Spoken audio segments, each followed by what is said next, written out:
মোংলা বন্দর কর্তৃপক্ষের হারবার বিভাগের বেতার চালক নামে একজন কর্মচারী গতকাল বিকাল 6:30টার দিকে বন্দর এলাকা থেকে যখন তার বাসভবনে ফিরে যায় তখন সন্ত্রাসীদের গুলিতে সে আহত হয়েছে। বর্তমানে সে খুলনা মেডিকেল কলেজ হাসপাতালে চিকিৎসাধীন রয়েছে। তবে এই বিষয় নিয়ে বন্দর কর্তৃপক্ষ এবং সিবিআই সংগঠনের নেতৃবৃন্দরা কিন্তু উদ্বিগ্ন। তারা কিন্তু আতঙ্কগ্রস্ত হয়ে পড়েছে যে মোংলা বন্দর সৃষ্টিলগ্ন থেকে এই ধরনের কোনো ঘটনা মোংলা বন্দর এরিয়ার মধ্যে কখনোই ঘটেনি, কিন্তু হঠাৎ করে গতকালকের 6:30টার দিকে যে দুর্বৃত্ত তার উপরে গুলিবর্ষণ করেছে এবং তাতে সে রক্তাক্ত জখম হয়েছে। তারে দ্রুত উদ্ধার করে স্থানীয় লোকজন তাকে প্রাথমিক পর্যায়ে মোংলা বন্দর হাসপাতালে ভর্তি করে তার প্রাথমিক চিকিৎসা শেষে তার অবস্থা অবনতি হওয়ার পরে তাকে দ্রুত খুলনা মেডিকেল কলেজ হাসপাতালে প্রেরণ করছে কর্তব্যরত চিকিৎসক। বন্দর কর্তৃপক্ষের যে ঊর্ধ্বতন কর্তৃপক্ষ যারা রয়েছে তাদের সাথেও কিন্তু জরুরি বৈঠক করেছে। প্রতিবাদ সভার পাশাপাশি আমরা বন্দর ব্যবস্থাপনার সাথে এই বিষয়ে আলোচনা করেছি।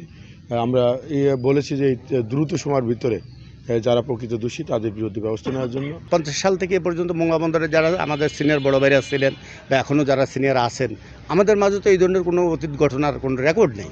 এই বিষয়টাকে এটাই বুঝতেছি, টোটাল মোংলা বন্দরের কর্মরত কর্মচারীরা আমরা বিস্মিত, আমরা আতঙ্কিত। বন্দর কর্তৃপক্ষের একজন কর্মচারীর উপরে এভাবে সন্ত্রাসী হামলা হলো এবং তার উপরে গুলিবর্ষণ হলো, এই বিষয়টা তারা কিন্তু ভাবিয়ে তুলছে এবং তারাও কিন্তু এখানে যে বেশ কয়েকটি বন্দর কর্তৃপক্ষের বেশ কয়েকটি ভবন রয়েছে সেখানে সিসি ক্যামেরা না থাকার কারণে তারা কিন্তু খুব চিন্তিত এবং আতঙ্কগ্রস্ত হয়ে পড়েছে। কারা এই ঘটনাটি ঘটালো এবং কারা বা এই সন্ত্রাসীদের দ্বারা যে আসিফ নাইমের উপরে যে গুলিবর্ষণ হলো সেটা দ্রুত যেন উদ্ঘাটন করা হয় এবং তাদেরকে যেন আইনের আওতায় আনা হয়, সেই ব্যবস্থা কিন্তু বন্দর কর্তৃপক্ষ নিয়েছে। উজ্জ্বলতর একটি অবস্থানে এখন মোংলা বন্দর কর্তৃপক্ষ চলমান আছে।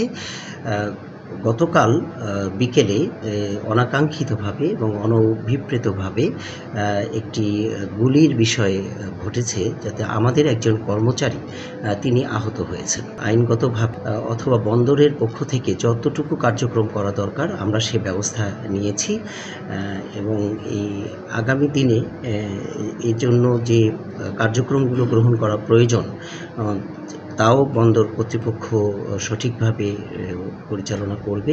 এখানে সিবিআই নেতৃবৃন্দ যারা রয়েছে তারাও কিন্তু এই বিষয়টি নিয়ে গতকালকের থেকেই তারা বিভিন্ন রকম এটা নিয়ে বিশ্লেষণ করছে এবং প্রশাসনের সাথে তারা যোগাযোগ করছে, গোয়েন্দা সংস্থার সাথে তারা যোগাযোগ করছে।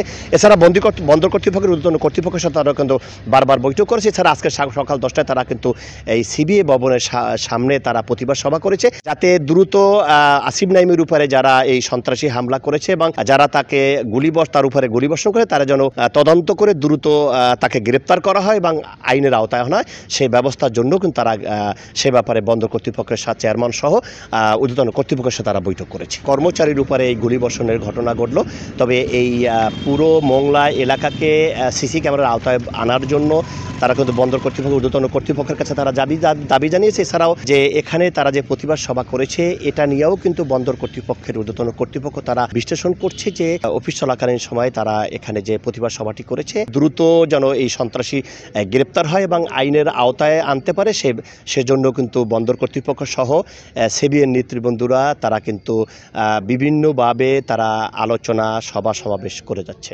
মাহমুদ হাসান, সময় সংবাদ, মোংলা।